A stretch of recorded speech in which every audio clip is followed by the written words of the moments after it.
ज्ञानेश्वरा ओम नमो ज्ञानेश्वरा करुणाकरा दयाळा करुणाकरा दयाळा तुमचा अनुग्रह लाधलो तुमचा अनुग्रह लाधलो पावन झालो चराचरी पावन झालो चराचरी मी कला कुसरी काहीच नेने मी कला कुसरी काहीच नेने बोलतो वचने अतिभाविका बोलतो वचने अतिभाविका एका जनार्दनी तुमचा दास एका जनार्दनी तुमचा दास त्याची आस पुरवावी त्याची आस पुरवावी तुमचा अनुग्रह लाधलो तुमचा अनुग्रह लाधलो पावन झालो चराचरी पावन झालो चराचरी ज्ञानेश्वर महाराज की जय जगद्गुरु संत तुकाराम महाराज की जय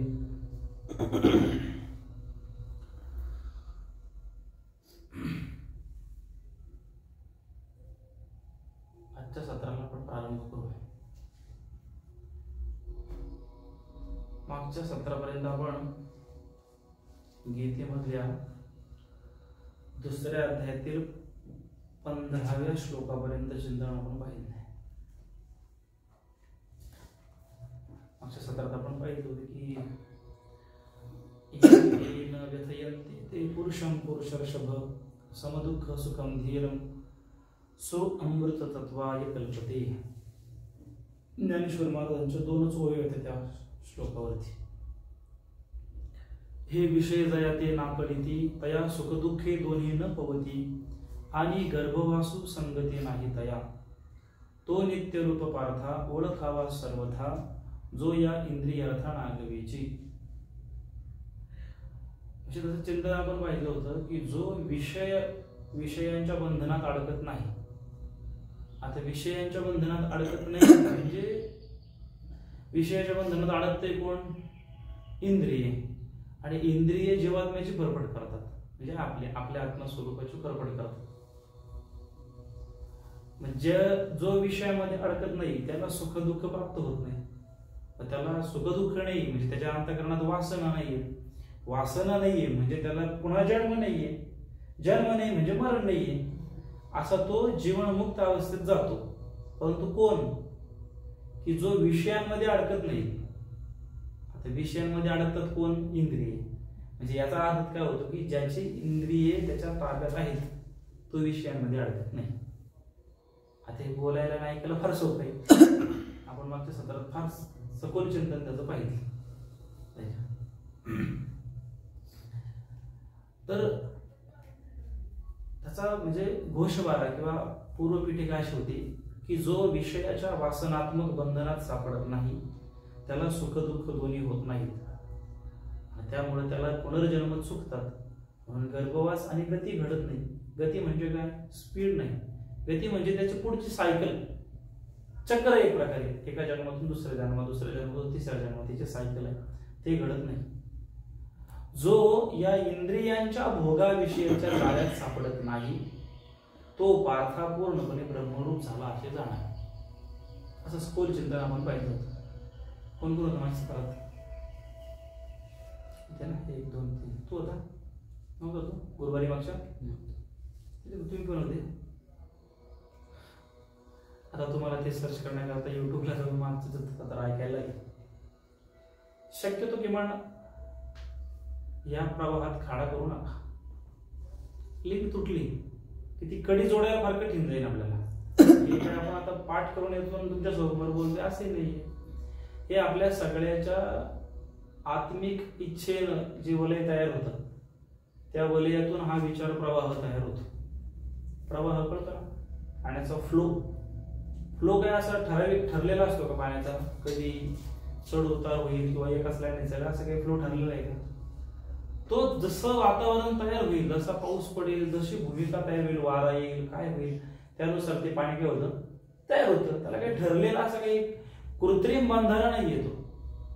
धरणाचा दरवाजा जसा कृत्रिम आहे, त्याचं एक ठरलेलं आहे बाबा जितक्या क्युसेकने पाणी सोडायचे तितक्याच क्युसेकने पाणी आपण सोडू शकतो, पण कुठे हे धरणामध्ये. परंतु धरणात येणारं जे पाणी आहे त्याचं काही ठरलेलं आहे का की आज इतकाच पाऊस पडेल आणि तितकंच पाणी साचेल? आध्यात्मिक विचारधारेमध्ये हा प्रवाह असा आहे, तो ज्या लहरीवर चालेल त्या लहरीनुसार आपल्याला काय वेचता येईल ते वेचता आलं पाहिजे. समजतं? त्यामुळं मग आपल्याला किमान खाडा तर किमान एरवी 8 दिवस आपण सगळ्या गोष्टींसाठी वेळ देतोच की, थोडासा वेळच्यासाठी द्यायचा, तुमच्या कल्याणासाठी. ठीक आहे. तर आता आपण 16व्या श्लोकाकडे जातोय. दुसरा अध्याय जो आहे तो सांख्य योग आहे. परत मी सांगेल या श्लोकाकडे जाण्याच्या अगोदर हा जो सगळा प्रवास चाललाय आपला ज्ञानेश्वरीच्या चिंतनाचा. ज्ञानेश्वरी म्हणजेच श्रीमद भगवद्गीता. आपण गीतेचा सत्संग करतोय, पण ज्ञानेश्वर महाराजांची जी मतं आहेत, ज्ञानेश्वर महाराजांचं जे सांगणं आहे, ज्ञानेश्वर महाराजांनी जे समजून सांगितलं त्या सोप्या शब्दांच्या आधारे आपल्याला जायचं. माऊलींसारखं सोपं या जगात कुणीच सांगितलं नाही. गीता हिंदू धर्माच्या प्रस्थानत्रयीमध्ये, सनातन धर्माच्या किंवा वैदिक धर्माच्या प्रस्थानत्रयीमध्ये त्याला मान मिळाला. प्रस्थानत्रयी समजते, प्रमुख म्हणजे विचारधारेचे प्रमुख स्रोत ब्रह्मसूत्र, उपनिषद आणि श्रीमद भगवद्गीता ही प्रस्थानत्रयी आहे. ब्रह्मसूत्र, त्याच्यानंतर उपनिषद, प्रमुख 108 उपनिषद आहेत. वेदांचा सार काढून जे तयार झाले त्याला उपनिषद म्हटले जाते. समजण्यात आलं. उप म्हणजे जवळ, निषद म्हणजे जवळ बसून ऐकलेलं, जवळ बसून शिकलेलं जे तत्वज्ञान आहे त्याला उपनिषद म्हणतात. फार सोपं आहे. माझ्यासारख्याचा तर काय अभ्यास नाही, म्हणजे काही थोडंफार ऐकलं गुरुजनांकडून त्याच्याबरोबर बोलतोय. आणि श्रीमद भगवद्गीता ही भगवद्गीतामध्ये 4 वेद, 6 शास्त्र, 18 पुराण या सगळ्यांचं सार श्रीमद भगवद्गीता. काय तिथं चिंतन करायचं आहे लक्षात घ्या. आपण इथे येतो, तुम्ही इथे येता, काय कारण आहे येण्याचं? टाइमपास नाही. इथं आपण येतोय आपल्या स्वतःला शोधण्यासाठी. हा जो चिंतनाचा मार्ग आहे हा स्वतःला शोधण्यासाठी हे लक्षात घ्या. इथं ज्ञानेश्वरी आपण ऐकायला येतोय. ज्ञानेश्वरी एरवी जशी एक भावनिकतेनं ऐकली जाते, त्या भावनिकतेने ज्ञानेश्वरीने आपल्याला तपासायची, आपल्याला तर्काच्या आधारावर तपासायची. जे प्रश्न आपल्याला पडतात ती तर एरवी साधी गोष्ट आहे. आपण बाजारात भाजी खरेदी करायला गेले की नाही? कधी गेले काही काही अनुभव थोडाफार तरी कधीतरी घरच्यांनी पाठवला असेल तुम्हाला भाजी आणायला, मग तुम्ही गेले लगेच त्याला म्हटले का ही चिठ्ठी लगेच भरून द्या. काय करतो आपण तिथं भाजीची गड्डी घ्यायची, कोथिंबीरची गड्डी 2-4 चाळून पाहतो की नाही, पिकलेली आहे का, सडलेली आहे का, चांगली आहे का नाही, तीच निवडून घेतो. भाजी एरवी दुसरी सुद्धा कुठली वस्तू घ्यायची झाली, आपल्याला शर्ट घ्यायचं झालं, गेलो लगेच दुकानातलं उचलला आलो घेऊन, असं होतं का? आपण पाहतो कलर कसा आहे, रंग कसा आहे, आपल्याला परवडतोय का, पण फाटलेला नाही ना, कुठे हिरलेला आहे का, डुप्लिकेट माल तर नाही ना, तपासतो की नाही.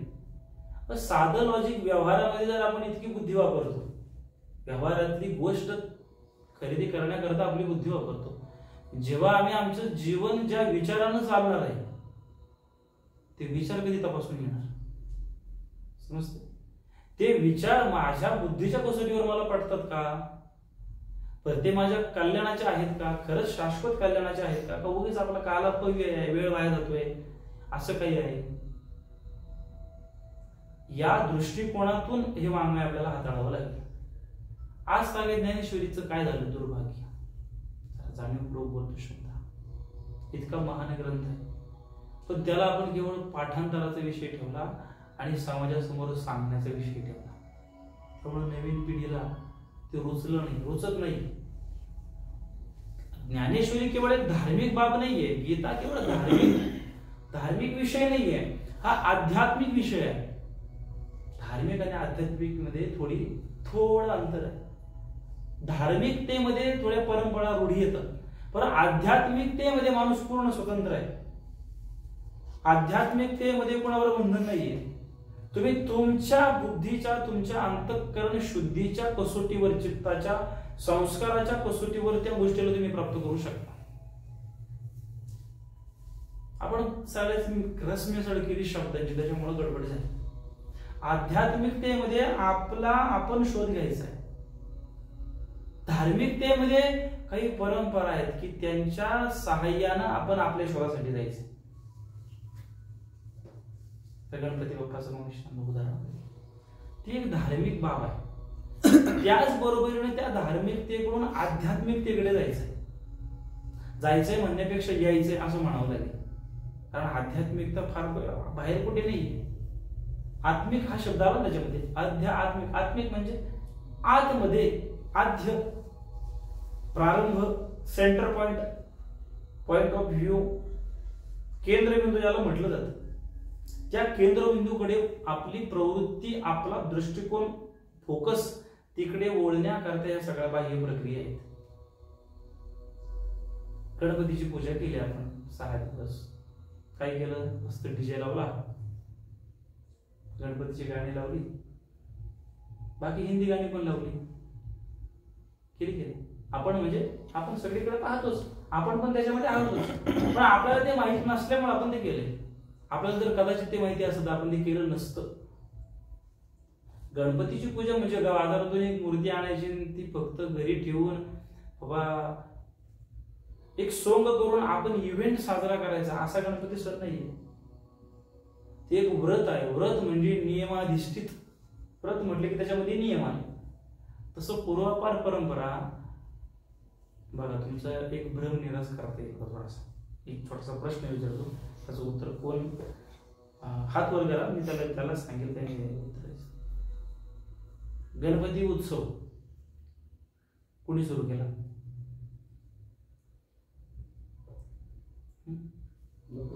लोकमान्य टिळक. कधीपासून? आज आले 101 वर्ष झाली. 12 स्वतंत्र व्हायच्या अगोदर. आता 76 वर्ष 12 स्वतंत्र होऊन जाईल. त्याच्या अगोदर सार्वजनिक गणेशोत्सव टिळकांनी साजरा केला. पण गणपती उत्सव हा असतो जो भ्रम आहे. गणपतीचा उत्सव हा लोकमान्य टिळकांनी साजरा केला, तो सार्वजनिक. त्याच्या अगोदर घरोघरी गणपती पूजा होतीच, आणि ती अनादी काळापासून आहे, आत्ताच नाही. भ्रम काय झालाय, आपला हिंदू समाज, आपले हिंदू लोक त्या गोष्टींना तपासत नाहीयेत. केवढी मोठी शोकांतिका आहे. आपल्याला माहितच नाही की गणपती उत्सव हा या पूर्वापार होता. पिढ्यानपिढ्या आपल्या गणपतीची पूजा चालू आहे. 1.5 दिवसाचं व्रत आहे ते फक्त. आपण म्हणतो ना 1.5 दिवसाचे गणपती जातात. हो की नाही? काही गावाला म्हणजे खरी तर वास्तविक तीच पद्धती आहे 1.5 दिवसांची. पण त्याला लागून काय आलं, आता गणपतीची चतुर्थीला असतो, भाद्रपद चतुर्थीला गणपती असतो, भाद्रपद शुद्ध चतुर्थी. त्याच्या अगोदर तृतीया असेल, हरतालिकेचा उपवास करतात ना महिला, स्त्रिया. तर ते एक स्वतंत्र व्रत आहे, ते स्त्रियांचं आहे. कुमारिका, ज्यांचं लग्न झालं नाही, अशा तरुण मुली किंवा ज्यांचं लग्न झाले अशा स्त्रिया ते करतात. तृतीयेला हरतालिका, चतुर्थीला गणेश चतुर्थी, गणपतीची पूजा करतो आपण. गणपतीच्या म्हणजे असं समजलं जातं बाबा, पुराणातली आख्यायिका की त्या दिवशी गणपतीचा जन्म झाला. आता त्याच्यामध्ये पण फार वेगवेगळ्या शोकांतिका. आपण ज्ञानेश्वरीकडे यायचं म्हणजे पार्वतीच्या मळापासून गणपतीचा जन्म झाला असं ऐकलेलं. पार्वतीच्या अंगाच्या मळापासून गणपती होतो म्हणजे पार्वतीच्या अंगावर मळ किती असते, किती वर्ष आंघोळ केलं नसेल त्यांनी. समजते तुम्हाला? खरं मानायचं काही आपण. त्या एक कथा आहे, त्याच्यातून एक वेगळा संदेश द्यायचा आहे. पार्वतीच्या मळापासून म्हणजे पार्वतीच्या अंगाच्या मळापासून नाहीये रे. पार्वतीनं ते व्रत, शंकरानं ते व्रत सांगितलेले पार्वतीला, आणि मग त्या पुढे आख्यायिकात काही जोडल्या गेल्या. भगवान शिवजींनी त्या मूर्तीमध्ये प्राण प्रतिष्ठित केले. भगवान शिवजी आता तितक्या फार सखोलात जाण्याची काही गरज नाही. मला काय सांगायचं आहे की ते 1.5 दिवसाचं व्रत होतं. आदल्या दिवशी असं त्याची एक परंपरा होती की बाबा पाणवठ्याच्या ठिकाणी जायचं, म्हणजे तलावाच्या ठिकाणी, नदीच्या ठिकाणी, तिथं पाणी, तिथे जायचं, तिथली 1-2-4 मूठभर माती घ्यायची, त्याचा गणपती बनवायचा, बारीकच्या बारीक अंगठा एवढा असं मूठभर असा एवढा छोटासा गणपती करायचा आणि मग तो गणपती घरी आणायचा. मग दुसऱ्या दिवशी त्याची सकाळची पूजा करायची, त्याला हार, फुलं, आरती, नैवेद्य असं अर्पण करायचं, गोडधोड करायचं, भजन कीर्तन करायचं, व्रत करायचं, उपवास धरायचा. आणि मग दुसऱ्या दिवशी पुन्हा मग तो गणपती तिकडे नदीवर जाऊन पाणवठ्यावर जाऊन विसर्जित करायचा, नैवेद्य दाखवायचा, आरती वगैरे विसर्जित करायचं. बस इतकंच व्रत होतं ते. त्याला लागून पुढे आता आली ऋषी पंचमी. ते पण स्त्रियांचं व्रत राहतं. ऋषी पंचमी नाही का, जास्त करतात काहीतरी. त्याच्यानंतर पुढे परत मग गौरी येते, ती 2.5 दिवसासाठी येते. नवमीची तिथीवरती जाते. चतुर्थीला येतो गणपती, चतुर्थी, पंचमी, षष्ठी, सप्तमी, अष्टमी, नवमी. नवमीला म्हणजे 6व्या दिवशी गौरी विसर्जन असतं. असं गणपतीचं व्रत होतं 1.5 दिवसाचं. आपल्या लोकांनी काय केलं, आता आलाय 1.5 दिवसाचा गणपती, आता पंचमी आहेच, राहू दे त्याच्यामध्ये, परत गौराई येणारच आहे, मग आता कशाला गणपतीला पाठवायचा, राहू द्या, गौराई बरोबरच पाठवू. असे ते 5 दिवस वाढले. बरं, ते 5 दिवस वाढले पण ठीक होतं.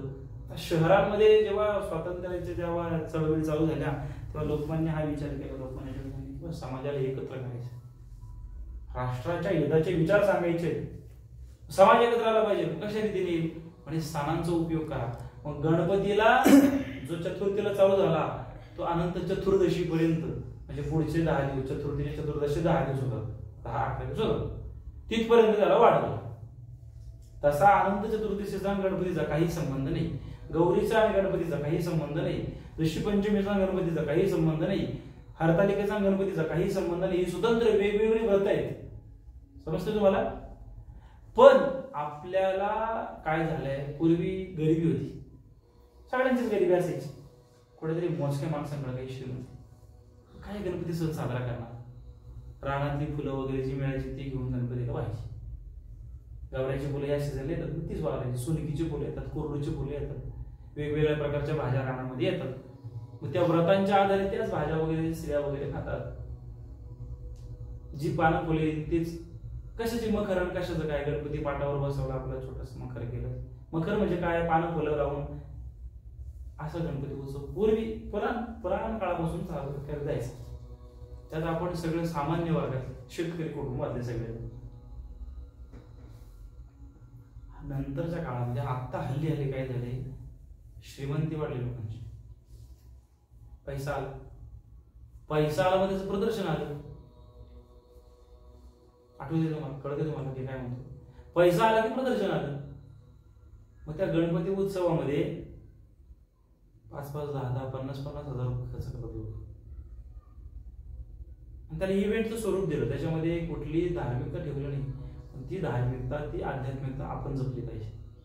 आपल्याला समजलं ना, ते एक व्रत आहे, गणपती ही बुद्धीची देवता आहे. त्या 5-6 दिवसामध्ये ठीक आहे, तर समाजानुसार आपल्याला चालवं लागेल. आपण आधीच पूर्वीच्या काळासारखं नदीवर जाऊन गणपती वगैरे बनवू आणू शकतो का? नाही आणू शकत. माहिती आपण करू शकतो, नाही करू शकत. चाललेली जी नदी आहे त्याच्यामध्ये यद्यपि शुद्धम लोक विरुद्धम ना करणीयम नाचरणीय हे सूत्र आहे.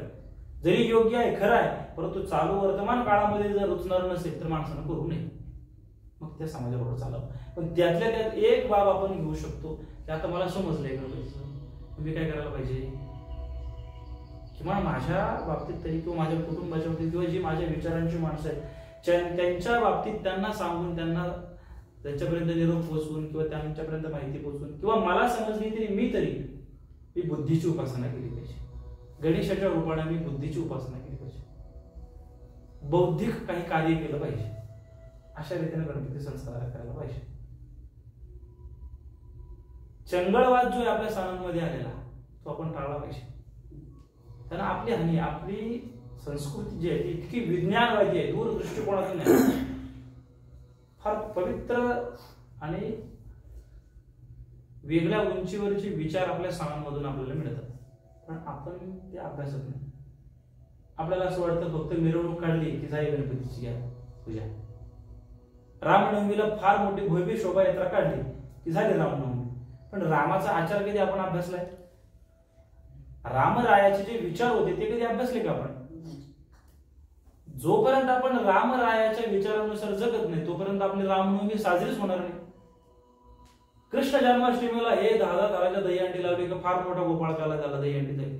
पण त्याच्यातली पौराणिकता, त्याच्यातली आध्यात्मिकता, धार्मिकता जपतो का? भगवान श्रीकृष्णाचे विचार काय आहेत कधी अभ्यासले का आपण? भगवान श्रीकृष्णाचे विचार म्हणजे भगवद्गीता आहे. ती भगवद्गीता, ते विचार आपण अभ्यासणं आणि जगणं ही खऱ्या अर्थाने भगवान श्रीकृष्णाची जयंती साजरी केल्यासारखं होईल की नाही? जन्माष्टमी साजरी केल्यासारखी होईल की नाही? डोंगराला आपल्याला भगवद्गीता कोणी सांगितली हेच माहित नाही आणि गोपाळकाला त्याच्यात गौतमी पाटीलचा डान्स शोकांतिक आहे. किमान आपण तरी सावध असलं पाहिजे. जेवढे तुम्ही येतात तेवढे तरी सावध असलं पाहिजे. जग काय करते, लोक काय करतात हा विषय सोडून द्या. आपल्याला काय पटतंय ते पटलेलं दुसऱ्याच्या अहिताचं तर नाहीये ना, ते पटलेलं दुसऱ्याच्या नुकसानीचं तर नाहीये ना, जे पटलेलं आपल्या स्वतःच्या नुकसानीचं स्वतःच्या अनिताचं नाही ना, एवढं समजलं तरी माणसाचं कल्याण झालं.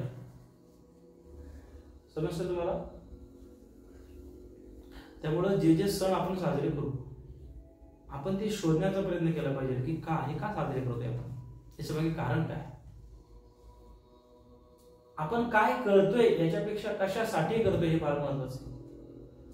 जे जे सण उत्सव समारंभ साजरे करू किंवा आपल्या जीवनातल्या ज्या ज्या टप्प्यावरती ज्या ज्या गोष्टी करू त्यावेळेस प्रत्येक वेळी हा प्रश्न करायचा स्वतःला की हे करण्यामागे कारण काय. ते कारण शोधायचं आणि मग त्या कारणाच्या जे कारण आहे त्या कारणाच्या साठीच ते करायचं. आता बैलपोळा येईल, काय आहे बैलपोळा? नुसतं बैलांना सजवायचं हे करायचं असं नाही. ती कृतज्ञता आहे. वर्षभर राबणारा बैल शेतामध्ये, आपण शेतकरी आहोत तरी आता आपल्याकडे बैल नसले तरी पण आपण शेतकरी आहोत. वर्षभर शेतामध्ये राबणारा बैल की त्याच्या जोरावरती आपण शेतातून धान्य पिकवतो, त्या बैलाच्या बद्दल कृतज्ञता, प्रेम, आदर व्यक्त करण्याचा दिवस. त्याला पण एका दिवशी सुट्टी असली पाहिजे, त्याचं पण गोड कौतुक झालं पाहिजे. ही कृतज्ञता व्यक्त करण्याचा सण आहे. आता लोक त्याला इव्हेंट करतात, डीजे लावतात, दारू पितात, नाचतात, धिंगाणा करतात. गणपती यात्रेमध्ये पण एवढी शोकांतिका. समजतं तुम्हाला मी काय म्हणतो? आपण कुठून बाजूला गेलो? आध्यात्मिकता. तुम्ही इथे काय येताय? इथे येण्यामागे कारण काय? चांगल्या विचारांचा सत्संग व्हावा. इथं आल्यानंतर आम्हाला आमचा शोध लागला पाहिजे.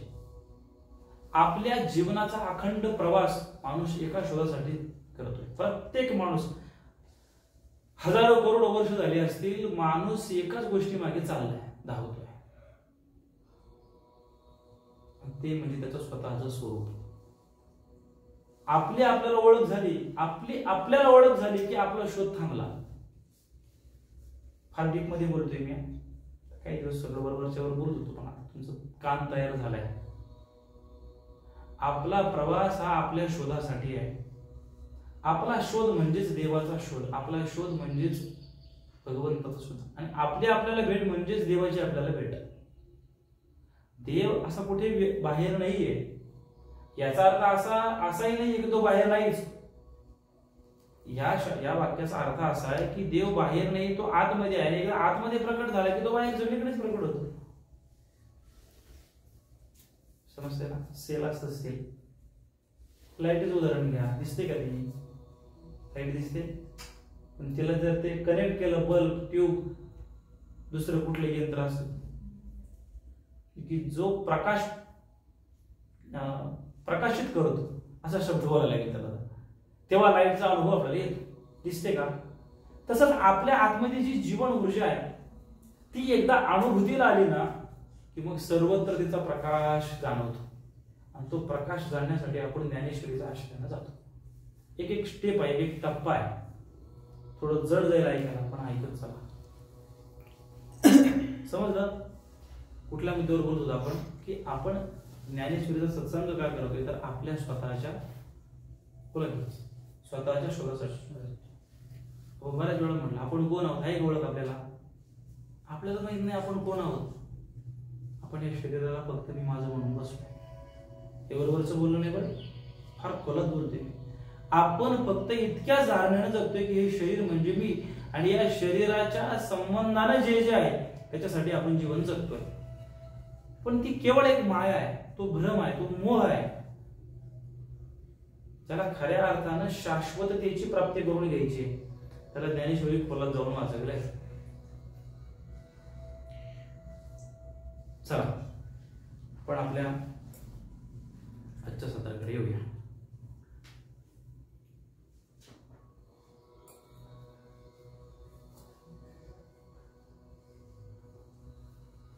जो इंद्रियांच्या बंधनात अडकत नाही, विषय वासनांच्या बंधनात अडकत नाही, तो सुख दुःखांपासून मुक्त राहतो. इतका तो मुद्दा मागच्या सत्रात आलेला आहे. त्याचं परत ते सूत्र धरून पुढे चालतोय.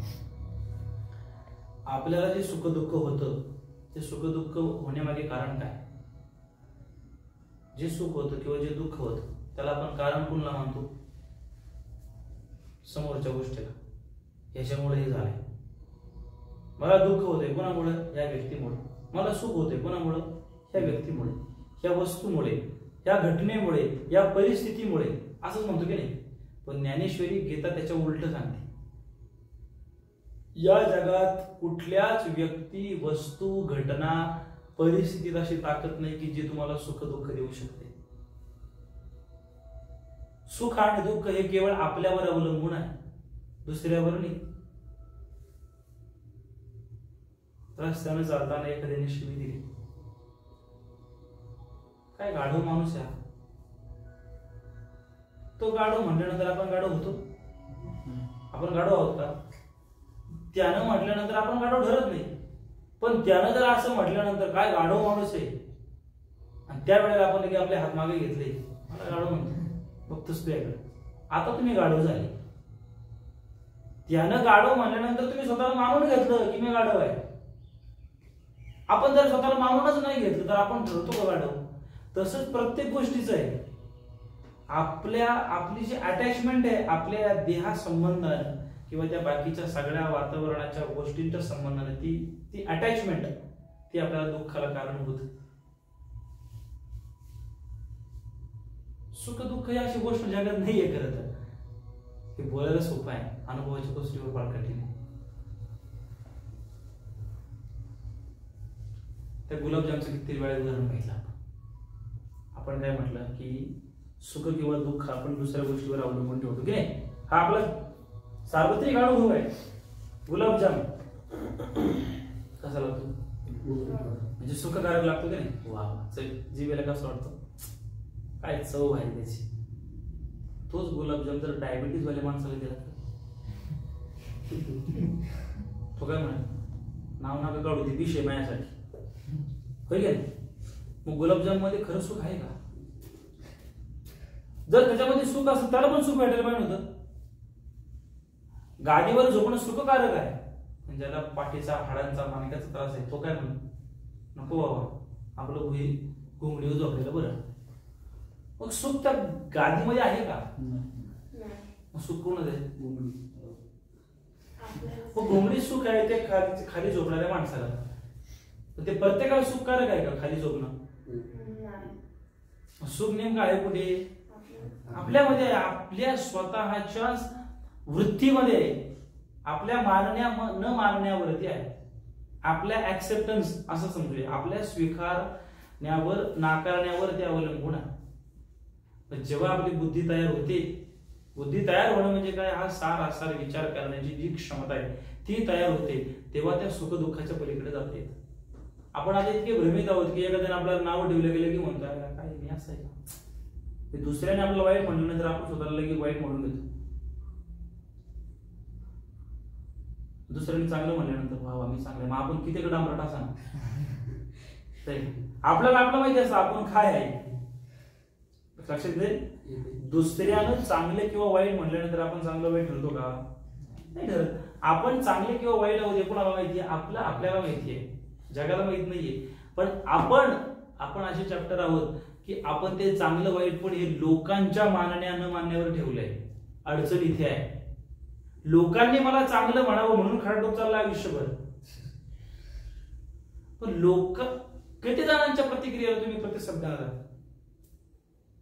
काय किंमत आहे? जगाची किंमत काय? लोकांची किंमत काय आहे? 100 वाईट माणसांनी, 100 मूर्ख माणसांनी तुम्हाला चांगलं म्हणणं हे योग्य आहे का? एका शहाण्या माणसाने तुम्हाला वाईट म्हणणं हे चांगलं आहे? प्रश्न जरा गंभीर आहे. 100 मूर्ख माणसांनी तुम्हाला चांगलं म्हटलं हे योग्य आहे का? एका शहाण्या माणसाने, बाबा वाईटचा काळ तुम्ही परत चांगला टाकतो, 100 मूर्ख माणसांनी तुम्हाला चांगलं म्हणणं हे चांगलं आहे, योग्य आहे का? एका शहाण्या माणसानं तुम्हाला चांगलं म्हणणं हे योग्य आहे? एका शहाण्या माणसाने तुम्हाला चांगलं म्हटलं पाहिजे, ती त्याची व्हॅल्यू आहे, ती त्याची किंमत आहे. मग आपण लोक काय म्हणतील हा जेव्हा विचार करतो, त्या लोकांची क्वालिटी काय आहे? कोणाच्या लोक कोण? लोक कोण आहे? लोक म्हणजे कोण? काय क्षमता आहे त्यांची? काय त्यांची पातळी आहे? काय त्यांची पात्रता आहे? आपलं परीक्षण लोकांनी का करावं? समजतंय? ज्ञानेश्वरी आपल्याला इथं सांगते, आध्यात्मिक आतमध्ये चाला, आपलं परीक्षण आपलं करा, आपण करा. आपल्या नजरेत आपण चांगले आहोत ना? आणि पण त्याच्यामध्ये एक सूक्ष्मता आहे बरं का, हा जेव्हा विचार आपण घेतो किंवा लोकांच्या मताशी मला काही कर्तव्य नाहीये, पण तिथे अहंगंड पण येता कामा नाही, अहंकार पण येता कामा नाही. दुसऱ्याची प्रतिक्रिया तपासून पण घेता आली पाहिजे, खरं आहे का खोटं? उगीच मला काय घ्यायला तुमचं, तो काय का म्हणा, असं नाही. खरंच ते योग्य आहे का? आपण आपल्या मनाला विचारा. तुकाराम महाराजांचे का, माझे मज कळू येते अवगुण, काय करू मन अनावर, माझे मज कळू येते अवगुण. माझ्या मला कळतं.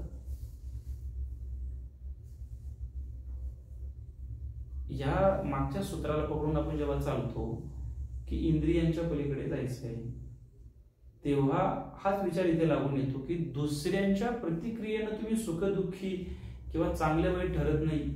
तुम्ही चांगले वाईट तुमच्या अंतरंगात असलेल्या गुण अवगुणांवरून ठरता. समजते साहेब? पहिल्यांदा झालं तुला जड जाईल, तू म्हणजे काय बोरिंग झालं असं काही नाही. तू पुढच्या वेळेस आला पाहिजे अशी माझी इच्छा आहे. एक तर पॉइंट कळला तुम्हाला की लोकांच्या प्रतिक्रियेला काही महत्व नाहीये. प्रतिक्रिया लोकांच्या मनात असताना मूर्ख लोकांच्या प्रतिक्रियेला काही महत्व नाहीये. जो त्या क्षेत्रातला जाणता आहे किंवा जो त्या विचारांनी परिपक्व आहे अशा लोकांच्या प्रतिक्रियेचा मात्र परिणाम पडायला पाहिजे आपल्यावरती.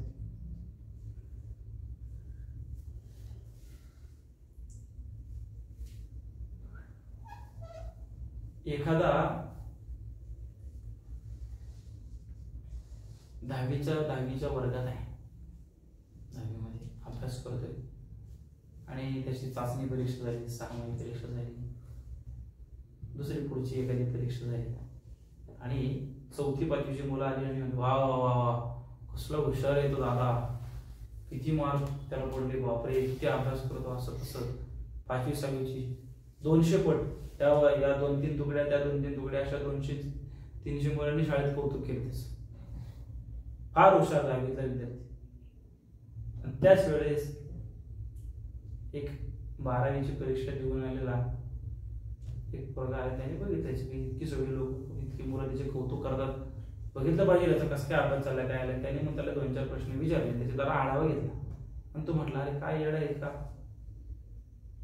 अशा तू बोर्डाच्या परीक्षेत नापास होशील, चांगलं नाही, तो अभ्यास केला पाहिजे. म्हटलं काय येडा आहे, तर 200 पोरं मला चांगली म्हणते, एकट्याच काय घेऊ मस्त म्हणे, कशाचं काय, माझा मी ज्या रीतीने अभ्यास करतो त्या रीतीने मी सांग, त्याच रीतीने अभ्यास करत गेला, पुढे जाऊन नापास झाला. दृष्टांत सांगतो, खरा खोटा शोधू नका. कुणाला महत्व द्या तुम्ही? जी 4थी 5वीची मुलं तुमचं परीक्षण करतात त्यांना महत्व द्या का तो 12वीतून आता 12वीच्या का? तो तिथून गेलेला अनुभव आलेला आहे त्याला, तो तुमच्यापेक्षा 2 पायरी पुढे आहे. मग तिथे 100 इकडचे राहू द्या, 200 इकडचे राहू द्या, पण तो अनुभवाचा आहे, त्याचं परीक्षण महत्वाचं आहे. त्या परीक्षणाला, त्या परीक्षकाला तुम्ही महत्व दिलं पाहिजे. जेव्हा आपली कोणी चुकी सांगतोय, ती चुकी सांगणारा तो त्या पातळीतला आहे का, किंवा आपलं कौतुक करणारा तो त्या पातळीतला आहे का, तेव्हा ते कौतुक स्वीकारा. नाही तर मूर्खांनी तुमच्यासारखी टाळ्या वाजवल्या, त्या मूर्खांच्या टाळ्यांना किंमत नाहीये. समजतंय? ज्ञानेश्वरी अशा रीतीने समजून घ्यावी लागेल.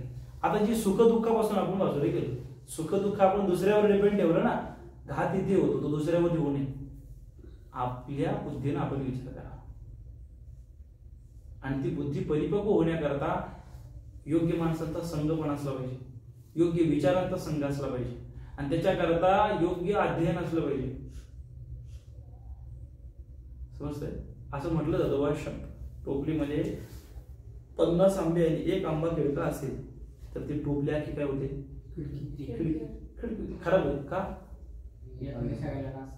That's the point. हे आंब्यांचं उदाहरण नाही, हे उदाहरण आपलं आहे. आपण कुणाच्या संगतीत राहतो. आपल्या मित्र परिवारामध्ये मागच्या वेळेस मी तुम्हाला म्हटलं, आपले आई वडील कोण व्हावे हे आपल्यात आहे का? आपले भाऊ बहीण कोण असावे हे आपल्यात आहे? आपले मामा कोण असावे आपल्यात आहे? आपले नातेवाईक कोण असावे आपल्यात आहे? पुढे जाऊन आपली पत्नी कोण असावी हे पण आपल्या हातात नाहीये. तरी आता वाटत असेल तरी पण तो प्रारब्धाचा विषय आहे. पण आपले मित्र कोण असावेत हे तर आपल्या हातात आहे की नाही? मग जे आपल्या हातात नाही ते आपण बदलू शकतो का? पण जे आपल्या हातात आहे ते मग आपल्याला कळायला पाहिजे की आपण कुठल्या मित्रांच्या संगतीत राहिलं पाहिजे. लक्षात आहे अश्विनी? त्यामुळं आपण कुठल्या मित्र परिवारामध्ये राहतो म्हणजे त्यांची विचारधारा काय आहे, ते कुठल्या विचारांचे आहेत, त्यांचं जीवनमान कसं आहे हे आपल्याला ओळखता आलं पाहिजे. आत्ता काळ फार भयानक आहे. कदाचित तुम्हाला याची जाणीव होणार नाही आता, पण जेव्हा तुम्ही थोडे मोठे व्हाल तेव्हा कळेल की आयुष्याच्या टप्प्यावरती आपली संगत फार महत्वाची आहे. आपल्याला आपलं शाश्वत कल्याण करून घ्यायचं असेल तर आपल्याला सन्मित्र पाहिजे. सन्मित्र म्हणजे चांगले मित्र. आणि चांगले मित्र ओळखण्याकरता चांगले विचार पाहिजे आणि चांगले विचार पाहिजे म्हणजे चांगला सत्संग पाहिजे. चांगल्या विचाराचा सत्संग पाहिजे आणि ते चांगले विचार मिळतील कुठून? म्हणजे ज्ञानेश्वरी, गाथा, भागवत, गीता, उपनिषद, शास्त्र याच्यातूनच मिळेल ना. आणि त्याच्यातले विचार मिळवायचे असेल तर काय करावं लागेल? हा एक टप्पा झालाच. अजून काय करावं लागेल? चांगले मित्र झालंच रे, वाचावं लागेल. That's the point. चांगले विचार जर मिळवायचे असेल तर काय करावं लागेल? आपण वाचावे लागतील. हे फक्त बोलून जमणार नाही, तुम्हाला वाचावं लागेल. तुमच्या आयुष्यात वेळ घ्यावा लागेल तर ते मिळेल, अन्यथा भेटणार नाही. कोणी तुम्हाला घरी येऊन तुमच्या असं डोक्यावर हात ठेवून तुमचं कल्याण करणार नाही. ज्ञानोबा तुकोबांचा विचार चमत्कारिक नाही, चमत्कारावर फार विश्वास ठेवत नाही. आपुली आपण करा सोडवणं संसार बंधन तोडवे. आपण आपला उत्कर्ष गेला पाहिजे. कुठे अडकता या माया जगाच्या रहाट गाडते. किती भ्रमण करणार, किती भरकटाल, किती मिळवाल? लक्ष देत आहे? प्रॅक्टिकली जीवन जगण्याकरता विचार फार महत्वाचे आहेत. समजतंय ना? फारच हाय झालं, सगळे डोळे चोळायला लागले म्हणून. तर मागच्या वेळेत फार सखोल फार बोललो होतो. सखोल तुम्ही आता बरेच जण नव्हते म्हणून थोडस त्यावर बोललो. आता किती वाजले बरं? माझ्याकडे गाड्या नाही. 7:36 आहे ना? चालेल. 16वा श्लोक फार महत्वाचा श्लोक आहे. हा चॅप्टर जो आहे इंग्रजीमध्ये जर हे लेसन असतं, आपल्याला काय सवय झाली आहे, फॉरेन कंट्रीकडनं आलं की आपल्याला वाटतं बाबा इकडे लक्ष बोलू नका. आपल्याला काय वाटतं, फॉरेन कंट्रीमधून एखादं आलं की मग आपल्याला वाटतं विशेष आहे, इम्पॉर्टंट आहे, म्हणजे ते फार महत्वाचं आहे, ते फार हुशार आहेत ती लोक. आपण काही इडी साधी बोली माणसं भारतातली, महाराष्ट्रातली असं आपण म्हणतो. त्यांनी आपलंच नेलंय. 1200-1400 वर्षामध्ये भारतावर इतकी आक्रमणं झालेली आहेत, इतकी आक्रमणं झाली आहेत की आपल्या लौकिक स्थावर संपत्तीतलं जितकं लुटता आलं तितकं त्यांनी लुटलंच. पण आपल्या आध्यात्मिक अधिष्ठानातलं, आध्यात्मिक वेद वाङ्मयातलं, शास्त्र पुराणातलं इतकं वाङ्मय त्यांनी चोरलेलं आहे, तेच त्याच्यावरती रिसायकलिंग करून आपल्याला देतात. आपल्याला वाटतं वा वा वा. म्हणजे अमेरिकेत एक कोणी जर हरे राम हरे कृष्ण भजन करत असेल तर आपण म्हणतो वा वा काय तिकडचे लोक भजन. अरे पण त्यांनी आपलं चोरलंय की. आपले वाढ वडील हजारो वर्षापासून हरे राम हरे कृष्णच म्हणतात, वेगळं काय म्हणतात. मग इथं हरे राम हरे कृष्ण म्हणणारा म्हणतात काय वेळ लागले याला, आताच्या 10वी-12वीला चालला कशाचं भजनाला जातोस. आणि जेव्हा फॉरेन कंट्री मध्ये एखादा कोणी तरुण गोरा गोंडा दिसला का बघा फॉरेनची लोक भजन करतात आणि आपली पोरं, अरे मी इथं करणाऱ्यांना अवघड होता. चुकतंय का मी काय म्हणतोय. आपलंच नेलंय त्यांना. आपल्याला आपली श्रीमंती कळत नाही. ज्ञानोबा तुकोबासारखे मायबाप श्रीमंत इथं बसले, आपण त्यांच्या कडेवर आहोत, पण आपण त्यांचं वाङ्मयच उचकडलं नाही तर कळेल कसं काय. हे लक्षात घ्या मी काय म्हणतोय. फार सखोल त्याने उतरावं लागेल आपल्याला, तेव्हा कुठेतरी आपल्याला मोठभर मोती मिळतील, एखादा मोती मिळेल. ज्ञानेश्वरी म्हणजे रत्नांची खाण आहे. तुम्हाला माहितीये का, आता एक परत येऊ पण मी तुम्हाला परत समजण्यासाठी सांगतो आपल्याला कशा रीतीने अनुभव लागेल. तुम्ही ते युट्यूबला कधी कधी व्हिडिओ बघता बघा, असा बॉक्स असतो काचेचा पारदर्शक, आतमध्ये खूप नोटा असतात काहीतरी, आणि त्याच्यामुळे आतमध्ये एअर हवा सोडल्याचा एक प्रेशर असतो, आणि बारीक असं हात जाईल एवढाच माप असतो त्याच्यात, नाही का, असं अख्खं पॅक. आणि त्याच्यात ती गेम असते काहीतरी मला वाटते, आणि तो खातात काही नाही, हात घालायचा आतमध्ये, आणि तिकडे तो टायमिंग झाला का तिकडे बटन चालू केलं की ती हवा सोडते. ती हवा सोडल्यानंतर ते नोट काय होतं सगळ्या उधळतात. आणि गेम काय असते की त्या प्रेशर मधून जितक्या नोटा तुम्हाला कलेक्ट करता येतील, गोळा करता येतील, जेवढे तुम्ही बाहेर घ्याल तेवढ्या नोटा तुमच्या, असं असतं. पण त्याच्यामध्ये काय होतं, प्रेशर असतो की नाही, अख्खा बॉक्स भरलाय 1000, 2 नाही का, 2000च्या, 500च्या, 100च्या वेगवेगळ्या नोटा. तो प्रेशर असतो. शहाणा जो असतो तो वेगवेगळी कल्पना करून, हातात तर काही नाही, जो शहाणा असतो किंवा ज्याची बुद्धी तीव्र आहे तो काय करतो, अधिक नोटा घेतो. कोणी असा गोळा असतो सगळ्याचा निवडायला बघतो, हातात कुठे लागत नाही, गेम सोडून द्या. ज्ञानेश्वरी तशी आहे, खूप भांडार भरलेलं आहे. शहाणा माणूस जो असतो तो एवढ्या त्या प्रेशर मधून, एवढ्या हवेच्या झोतामधून जितक्या आधी गोळा करता येईल तितकी गोळा करतो, आणि ते आपल्या जीवनात बसवतो. कळलं ज्ञानेश्वरी काय ऐकायची, काय वाचायची, कशी ते. चला आता आपण आपल्या आजच्या सत्राकडे येऊया. आजचा जो श्लोक आहे तो 16वा आहे. ना सतो विद्यते भावो ना भावो विद्यते सतः उभयोरपि दृष्टो अंतस्त्वनयोस्तत्वदर्शिभिः. 16वा श्लोक आहे. भगवान मागच्या श्लोकात काय म्हटले की जो विषयांच्या अधीन होत नाही तो सुखदुःखांपासून दूर असतो, त्याला सुखदुःख भाग लाभत नाही. जो इंद्रिय विजयी आहे असा त्याचा एक प्रकारे अर्थ. आता पुढे काय म्हणतात की जे असत, असत म्हणजे सत्य नसलेलं भौतिक शरीर, भौतिक शरीर म्हणजे हे आपल्याला शरीर जे मिळालेले आहे हे भौतिक शरीर आहे की नाही, हे असत आहे, असत्य आहे. जे असत भौतिक शरीर ते चिरकाल टिकू शकत नाही. उघड उघड आहे, आपल्याला माहिती आहे टिकतं का शरीर, त्याची एक मर्यादा ठरलेली 100 वर्षाची. 100 वर्षाच्या पर्यंत फार क्वचित लोक जातात, त्याच्या आतमध्येच मृत्यू येतो. मृत्यू येतो म्हणजे हे शरीर नाश पावतं की, त्याला अग्नी दिला जातो, त्याची राख होते, पाण्यात सोडलं जातं, मातीत मिसळून जातं, हवेत मिसळून जातं, अग्नीत मिसळून जातं. म्हणजे हे जे शरीर आहे चिरकाल टिकणार आहे का. सामान्यातल्या सामान्य माणसाला पण कळतं की हे काय अमर नाहीये, कायमस्वरूपी राहणार आहे का आपण इथे, माहिती आहे. खरंच आतमध्ये खोल जाऊन विचार, असं खरंच वाटतं का.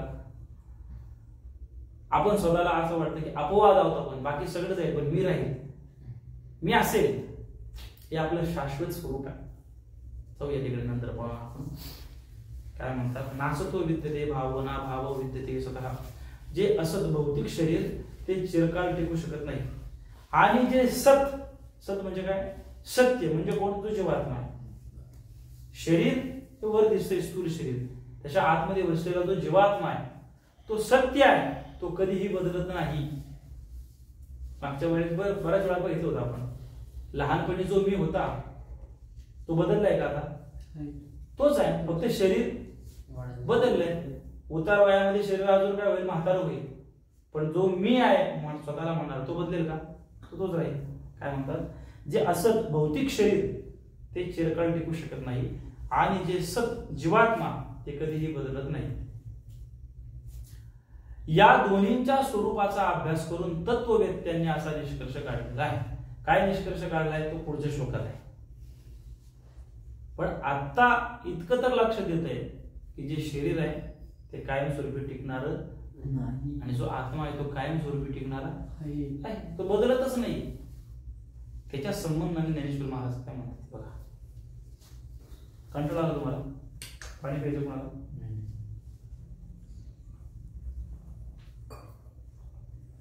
काय होतं, हा विषय जरा जड आहे तत्वज्ञानाचा, त्याच्यामुळे या तत्वज्ञानाकडे येणाऱ्यांची संख्या कमी आहे, त्याच्याशिवाय गत्यंतर नाही आहे.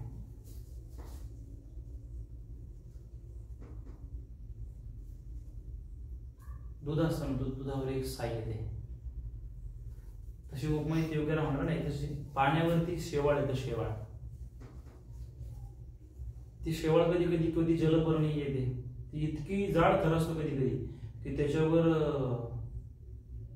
कुत्री वगैरे सुद्धा चालतात बघा, ती बुडत नाही, इतकं जाड तो थर असतो जलपर्णीचा. कधी कधी माणसं पण चालत जातात, इतकं तो जाड थर असतो, पण त्या थराच्या खाली पाणी आहे ते लक्षातच येत नाही. एक स्वच्छ नितळ झरा आहे, स्वच्छ पाणी आहे, हे कळतच नाही, शेवाळाने झाकून टाकलं जातं. तसं काय झालं, ही वेगवेगळी जी वलय तयार झाली भक्तीच्या मध्ये घुसलेली अवडंबर, ती त्या शेवाळाने त्याच्या खालची शुद्धता नाश पावून गेली. ती शुद्धता शोधण्यासाठी काय करायला लागेल, शेवाळाच्या खालचं पाणी जर आपल्याला मिळवायचं असेल तर काय करावं लागेल, बाजूला करायला. शेवाळ काय करावं लागेल, बाजूला करावं लागेल, तरच ते पाणी मिळेल.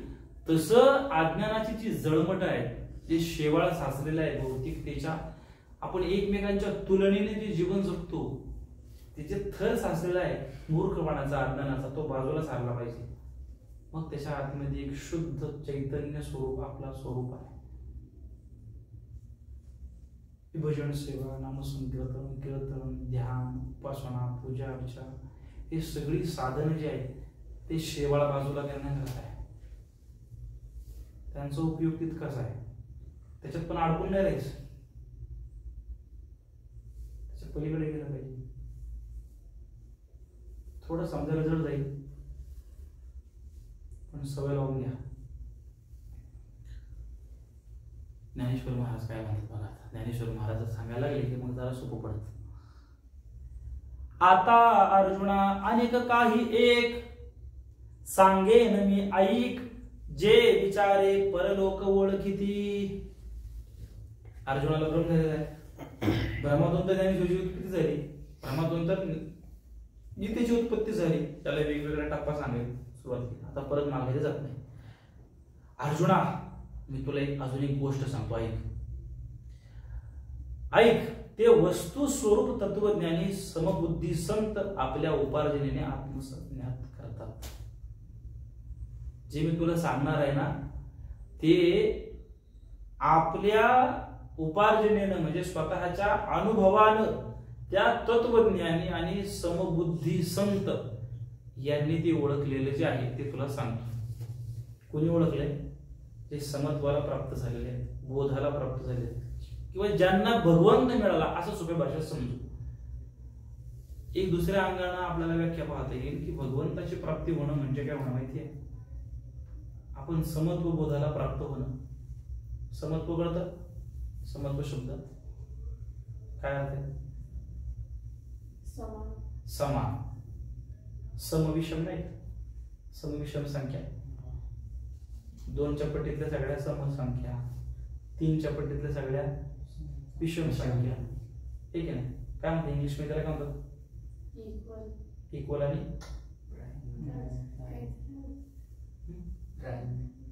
प्राईम. प्राईम आणि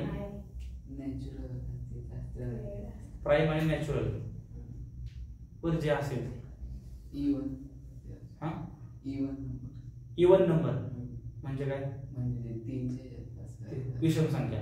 इवन नंबर म्हणजे विषम संख्या आणि समसंख्या म्हणजे प्राईम नंबर्स म्हणजे प्राईम नंबर्स 4 हा बरोबर जास्त पॉईंट.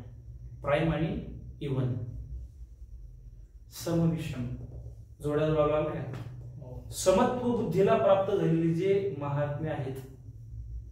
समत्व बुद्धी म्हणजे काय समान झालेला आहे.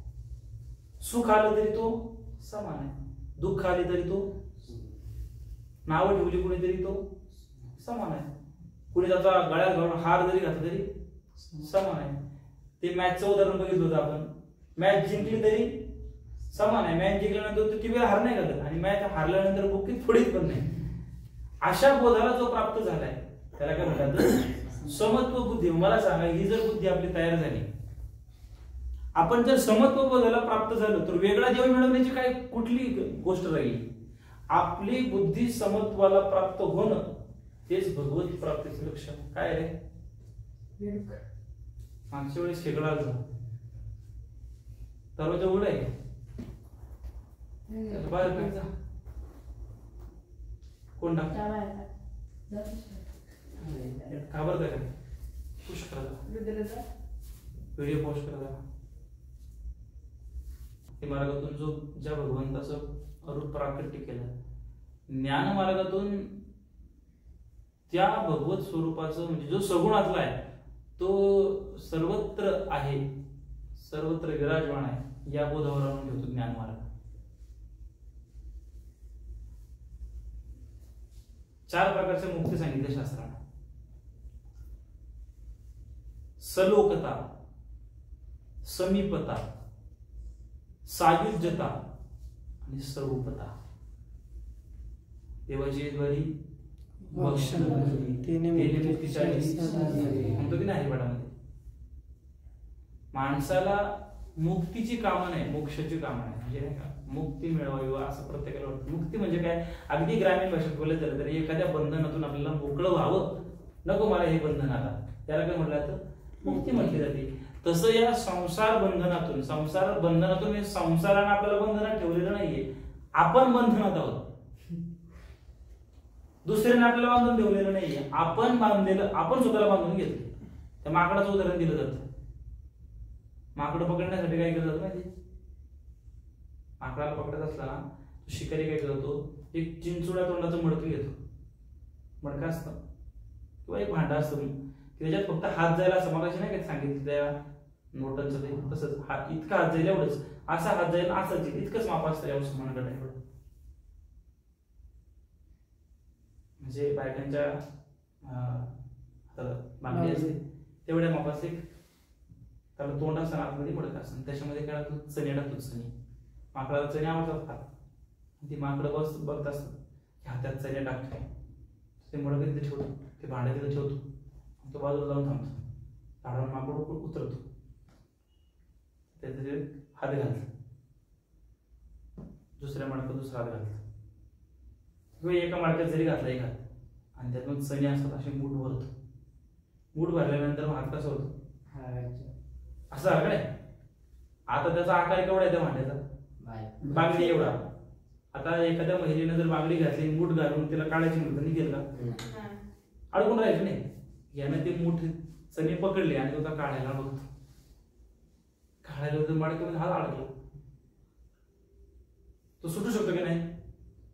हात बाहेर निघू शकतो कधी चणे सोडले गेले की हात निघू शकतो. माकड नेमकं त्या चण्याला बोलतात ते चणे सोडत नाही. भले शिकाऱ्याने पकडून नेऊ दे मान कापू दे तरी पण ते चणे सोडत नाही. तर माकडाला कोणी बांधले नाही बांधलं त्याने स्वतःला बांधून घेतलंय. या संसार चक्रामध्ये सुख दुःखामध्ये आपण आपल्याला बांधून घेतलंय. जगात कोणी नाही ठेवलंय बांधून कोणी आपल्याला. आपण स्वतंत्र आहोत मुक्त आहोत. पण माकडासारखं झालंय. ज्ञानेश्वरीमध्ये पुढे ओळ येतील त्या बचाव सांगायचंय काय म्हणतात अर्थ आपल्याला कुठे गेलो बाजूला आपण त्या बंधनापासून काहीतरी पूर्वजन्माचा सुकृत वगैरे असं काहीतरी आलं विषय चालू आपल्याला आपल्या चिंतनाकडे या किती वाजले जातात 7:53 आहे 15-20 मिनिट आहे, 10-15 मिनिट आहे. आता अर्जुना अनेक काही एक तुला सांगतोय काय की जे तत्वज्ञ संत जे आहेत, समबुद्धी या मुद्द्यावरून आपण बाजूला गेलो होतो. सुख दुःख, लाभ हानी, ऊन वारा, फायदा तोटा, मान अपमान हे जर समानच झालं तर काही फरक पडेल आपल्यावर? काहीच फरक पडणार. म्हणजे कोणी आपलं मान केलं तरी पण आपण स्थिर आहोत, कोणी अपमान केलं तरी पण स्थिर आहोत. जर इथे स्थिर नसू तर अपमान केल्यानंतर काय होईल? राग येईल. राग आल्यानंतर भांडणं होईल. भांडणं केल्यानंतर अजून मनस्ताप होईल, चिडचिड होईल, सगळं जीवन अस्वस्थ होऊन जाईल. आणि त्याच वेळी जर आपली बुद्धी स्थिर असेल, समान असेल, ठीक आहे आव्हाला तुझं तुझ्याविषयी, अशा बोधाला जर आपण असू तर पुढे सगळे वाढेल, कशात नाही वाढणार.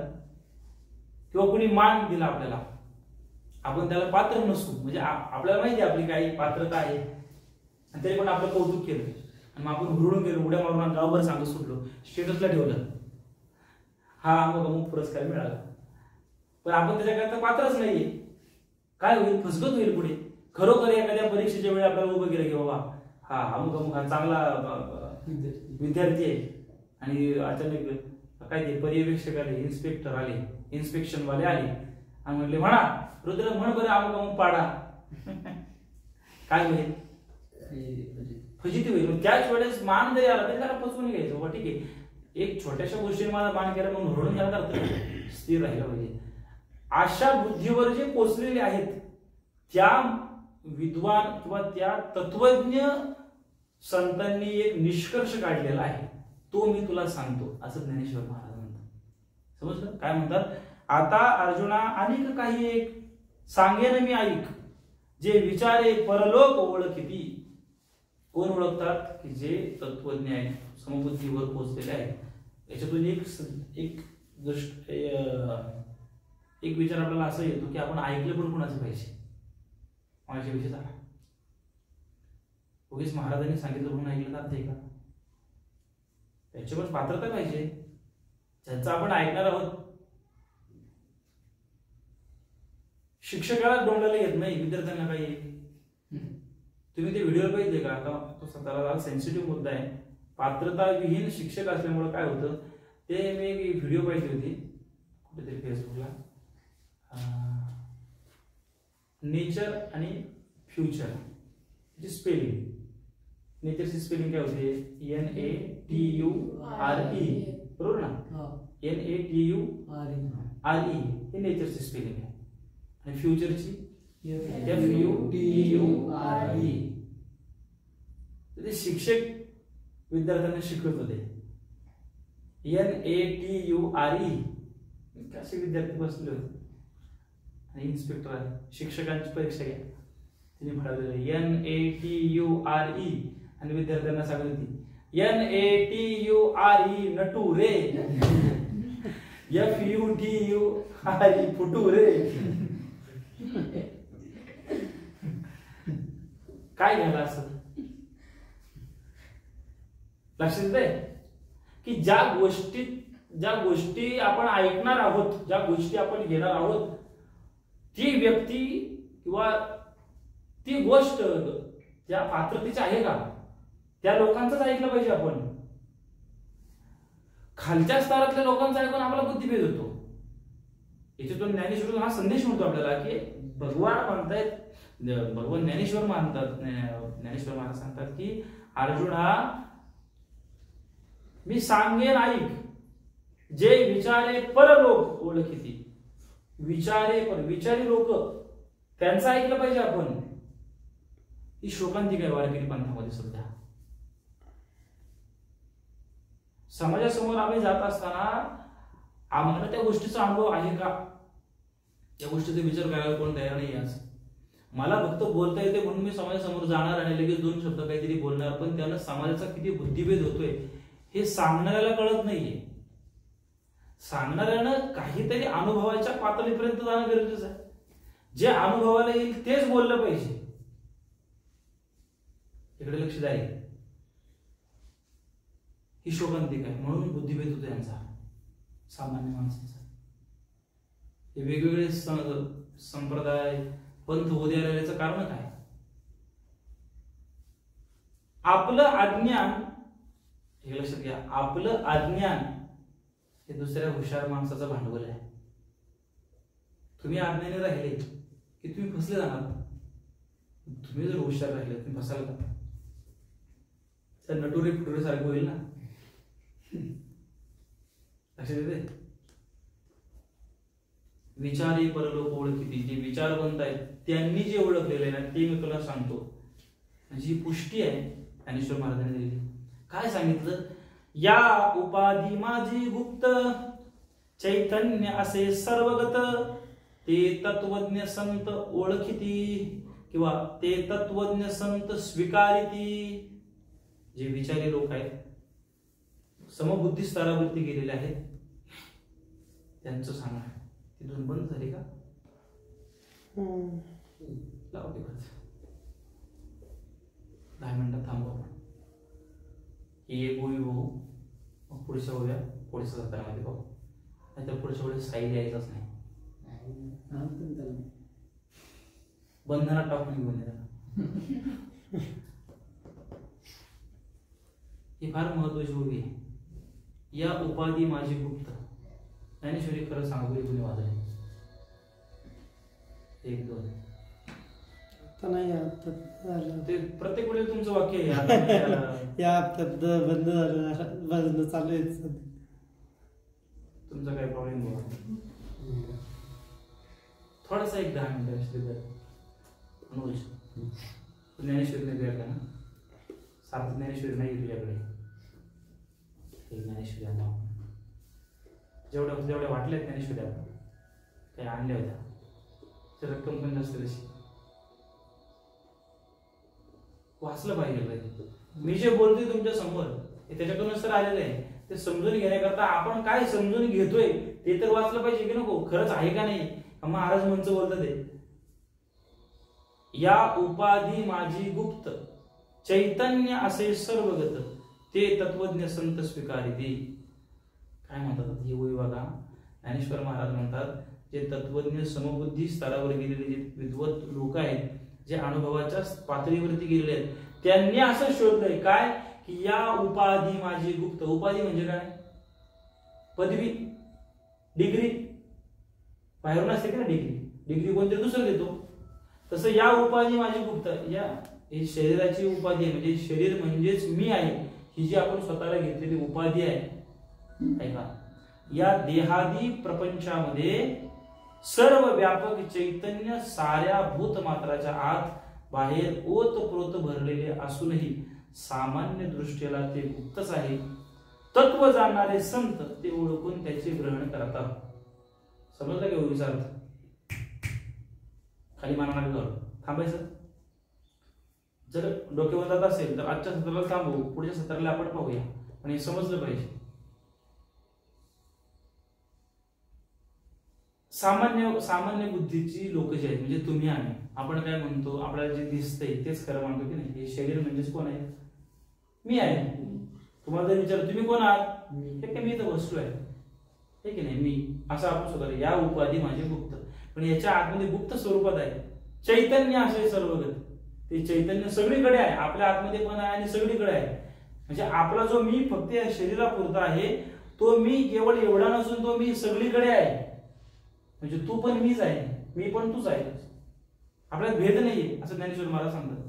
पण अडचण काय होते? सामान्य दृष्टीला ते गुप्त आहे. सामान्य बुद्धी म्हणजे आपली बुद्धी, आपल्याला ते कळत नाही.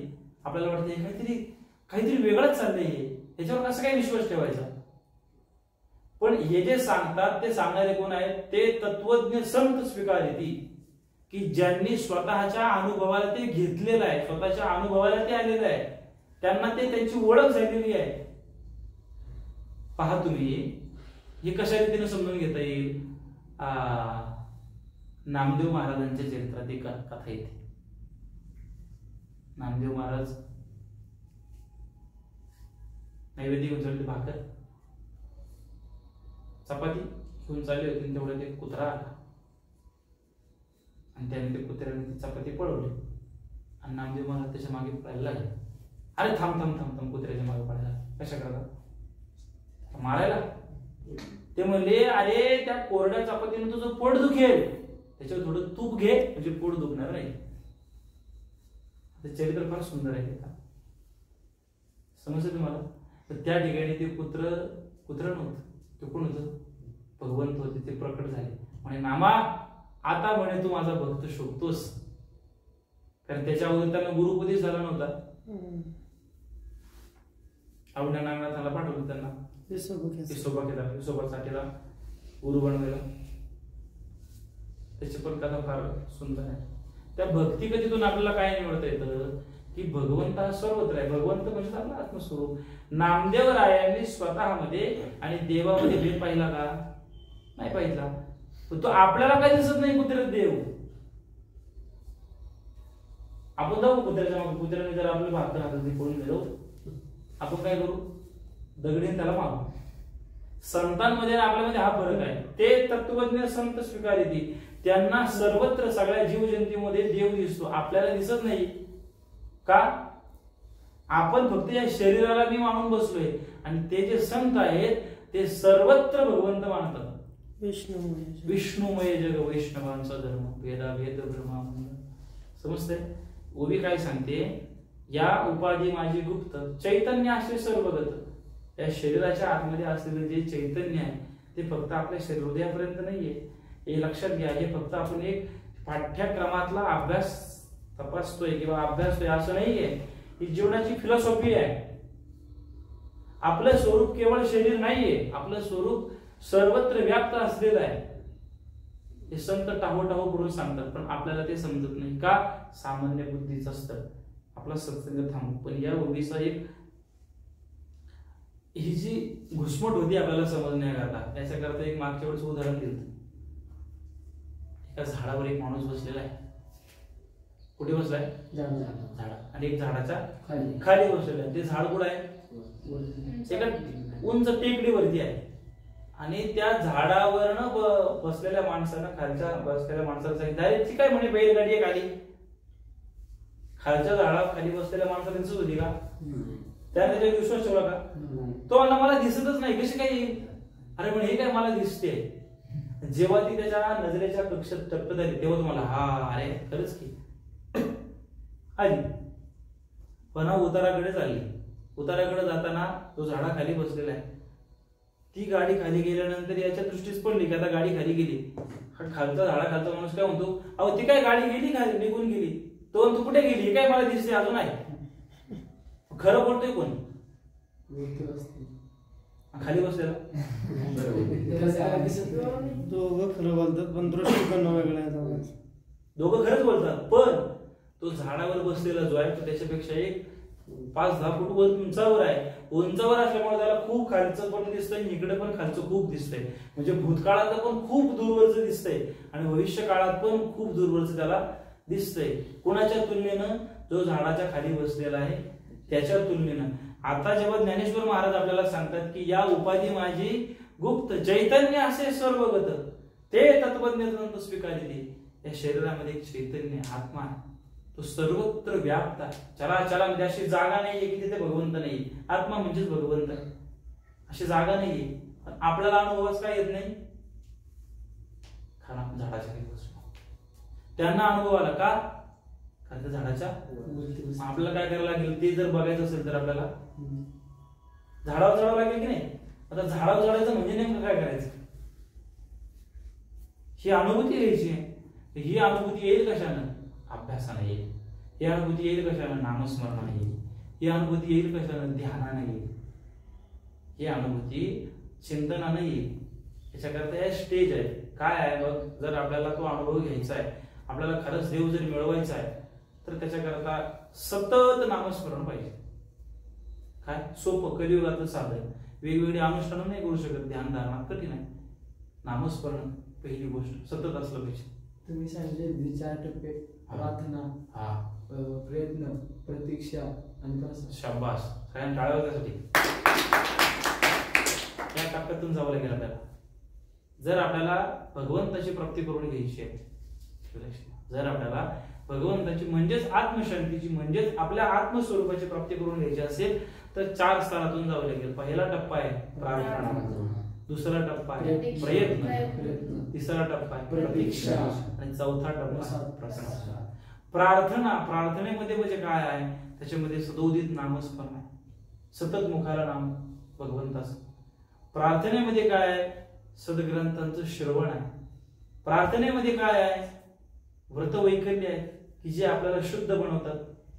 उपासना आहे, हे प्रार्थनेचे अंग आहे, ती प्रार्थना व्हायला पाहिजे. त्याच्यामध्ये सदाचार आहे, चांगलं म्हणजे चांगलं खावं, चांगलं प्यावं, चांगलं द्यावं, वाईट खाऊ नये, वाईट पिऊ नये, वाईट पाहू नये, वाईट करू नये, हा सदाचार आहे की नाही. प्रयत्न असला पाहिजे. प्रार्थनेनंतर प्रयत्न म्हणजे आपण सगळं उपासना करतोय रामकृष्ण हरी रामकृष्ण हरी रामकृष्ण हरी आणि ते हरी खाटल्यावरी असं नाही म्हणून. ज्या स्थूल आता सृष्टीमध्ये आपण राहतो तिथले नियम आपल्याला पाळावे लागतील, तर त्याच्याकरता आपल्याला प्रयत्नशील असणं गरजेचं आहे. प्रयत्न कशासाठी, आपले दुर्गुण घालवण्यासाठी आणि सद्गुण मिळवण्यासाठी प्रयत्न असला पाहिजे. समजतंय. आणि ते इतकं सगळं केल्यानंतर लगेच एका दिवसात फलप्राप्ती होईल का? तुकाराम महाराजांसारखं विमान न्यायला लगेच आपल्याला आता मी माळ घातली मग अजून कसं विमान आलं नाही असं होईल का? तपश्चर्या करावी लागेल, खूप साधना करावी लागेल, नामचिंतन करावं लागेल, चांगल्या गावात सदाचारी राहावं लागेल, प्रयत्न करावा लागेल, मग काही काळ वाट बघावी लागेल, प्रतीक्षा, वेट. भात जरी शिजायला ठेवला तरी काही वेळ लावला तरी शिजण्याकरता. झाड लावलं की फळ देईल का? त्याला पाणी घालावं लागेल, खत घालावं लागेल, काही त्याचा ऋतूकाळ यावं लागेल, काही वर्ष जावे लागतील, मग त्याला फळ मिळेल. तसं आपली साधना चालू झाली. आज ज्ञानेश्वरी सत्संगाला आलो, लगेच ज्ञानेश्वरी आपल्याला माहिती झाली, लगेच आपण फार समाधानी तत्वज्ञानी जीवन जगायला होईल का? काळ जावं लागेल, ते रुजायला लागेल, पचायला लागेल, सहन करावं लागेल. कधी कधी समजणार नाही, सहन करावं लागेल. मग त्याच्यानंतर प्रसाद, मग ती अनुभूती येते. तसं आपल्याला जर भगवंताची प्राप्ती करून घ्यायची असेल, आत्मशांतीची प्राप्ती करून घ्यायची असेल, सदाचारी जीवन जगावं लागेल, प्रार्थना करावी लागेल, प्रयत्न करावा लागेल, प्रतीक्षा करावी लागेल आणि मग प्रसाद मिळेल. म्हणून काय करायचं आहे, प्रार्थना काय, मुखाला सतत नामस्मरण असावं, चांगल्याचं संगत धरावी, चांगल्या विचारांचा, चांगल्या ग्रंथांचा अभ्यास करावा, चांगली चांगली पुस्तकं, चांगली चरित्र वाचावी. आपला नको तो वेळ जिकडे जातोय तिकडचा वेळ वाया न जाता तो अभ्यास मार्गामध्ये लावावा. वाईट वेळ जातो मोबाईल मध्ये, नको तिकडे गप्पा टप्पा मारणं, काय अर्थ आहे? वेळ वाया घालवणे हे सगळ्यात मोठं नुकसान आहे, की जे परत येणार नाही कधीच. सगळ्यात मोठा लॉस वेळ. टाइम इज अ मनी असं म्हटलं, मनी इज टाइम. सगळ्यात मोठी संपत्ती जगामध्ये कुठली असेल तर ती वेळ आहे. ती एकदा हातून गेली काही किंमत नाही त्याला, काहीच किंमत नाही. वेळ, टाइमपास हा शब्दच आपल्या जीवनात असला पाहिजे. काय करतोय, काय नाही टाइमपास करतोय, मूर्ख माणूस जगातला सगळ्यात मोठा मूर्ख जो म्हणतो मी टाइमपास करतोय. या टप्प्याने जावं लागेल. वेळ वाया घालून देऊ नका, सतत नामस्मरण असू द्या, चांगल्या पुस्तकांचा. आता ही वेळ आहे तुमच्या समोर अभ्यास करण्याची. खूप अभ्यास करावा, खूप वाचन करावं, चांगल्यांची संगत धरावी, ज्या ज्या चांगल्या गोष्टी त्या कराव्या. असा हळूहळू आपण ज्ञानेश्वरीला समजून घेऊ. आजचा सत्संग आपण थांबू. काही प्रश्न कोणाला? निर्द्वंद्व निशंक विचारतामयी सुखानंद हृदय स्थिरावला. चांगली ज्ञानेश्वरी वाचा, स्वतःला स्वतः शपथ घाला, मला माझ्या जीवनात पुढचा क्षण माझ्याकडे नाहीये. आपण जेव्हा चांगल्या गोष्टी पोस्टपोन करतो ना, सगळ्यात मोठा धोका आहे. चांगला संकल्प मनामध्ये आला की लगेच तात्काळ त्याला पूर्ण करण्याचा प्रयत्न करायचा. वाईट संकल्प आला की त्याला मग उद्यावर ढकलायचा. हे सूत्र आहे. आता थांबू आपण. बसायला आपण सांगता करू.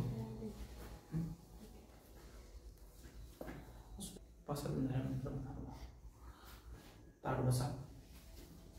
पुढच्या गुरुवारी येताना वेळेवर या. 7:30 वेळ असतो. तुम्ही 7 वाजता आले की मग आपल्याला अर्धा पाऊण तास भेटतो फक्त. ट्युशनला 6 वाजता आलो ट्युशन चालेल. थोडंफार मागं पुढं होईल, त्याच वेळ पाळण्याचा थोडासा प्रयत्न करायचा. एक गुरुवारचा थोडं थांबव 2 मिनिट. तर बसा, ध्यान होते. आता विश्वात्मके देवे येने वाक्यज्ञ तोषावे तोषोनी मजद्यावे प्रसाददाये जे फळांची व्यंकटी सांडो तया सत्कर्मे रतिवाडो भूता परस्परे पडो मैत्रियांचे दुरितांचे दिव्य जावो विश्वस्वदन सूर्य पावो जो जे वांछित होते राहो प्राणिजात वर्ष सगळ मंगळी ईश्वरिष्ठांची मांदियाळी अनवरत भूमंडळी भेटदया होता. चला कल्पतरूंचे यादव चेतना चिंतामणीचे गाव बोलते जे अर्णव पियुषांचे चंद्रमेचे आलांछन मातंड जे तापहीन ते सर्वाई सज्जन स्वयं किंबहुना सर्वसुखी पूर्णो नीति लोकी भजिजो आदि पुरुषी अखंडित आदि ग्रंथोपजीवे विशेष योगी दृष्टा